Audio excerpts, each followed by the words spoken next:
Hello అండి, ఇది వచ్చేసి ప్యూర్ జార్జెట్ శారీస్ అండి. ప్లెయిన్ శారీ కట్ వర్క్ వస్తుంది. కింద పింక్ కలర్లో అయితే కట్ వర్క్ వస్తుంది. శారీ ఫుల్ అయితే బ్లౌజ్ అయితే స్లీవ్ అయితే హెవీ వర్క్ వస్తుంది. సీక్వెన్స్తో సైడ్లో అంతా ఎంబ్రాయిడరీతో వస్తుందండి. బ్లౌజ్ అయితే స్లీవ్ మాత్రం ఫుల్ హెవీగా ఉంటుంది. బ్లౌజ్ ఫుల్ అయితే అక్కడక్కడ పెద్ద పెద్ద ఫ్లవర్స్ అయితే కవర్ చేశారు. ఇలా ఉంటుంది. జార్జెట్ శారీస్ అండి. 580 rupees. All over India shipping అయితే ఫ్రీనే ఉంటుంది. ఇది వచ్చేసి లైట్ బ్లూ కలర్. మీకు కలర్స్ అయితే చూపిస్తూ ఉంటానండి తొందరగా. మీకు ఏదైనా పర్సనల్గా కలర్ కావాలంటే నాకు వాట్సాప్లో అయితే మెసేజ్ చేయండి. 580 రూపీస్. ఆల్ ఓవర్ ఇండియా ఎక్కడికైనా కానీ షిప్పింగ్ అయితే ఫ్రీనే ఉంటుంది. ఇది వచ్చేసి లైట్ గ్రీన్ కలరు.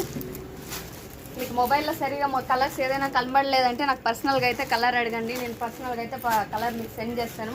మీకు నచ్చిన కలర్ స్క్రీన్ షాట్ తీసి నాకు పెట్టారంటే అదే కలర్ మీకు నేను మళ్ళీ రిపీట్గా రెండోసారి అయితే పెడతాను. ఓకేనా అండి. 580 రూపీస్. ఆల్ ఓవర్ ఇండియా ఎక్కడికైనా కానీ షిప్పింగ్ అయితే ఫ్రీగా ఉంటుంది. బాగా ట్రెండింగ్ శారీ అండి ఇది. కావాల్సిన వాళ్ళు వాట్సాప్లో అయితే మెసేజ్ చేయండి. ఓకేనా. బాయ్.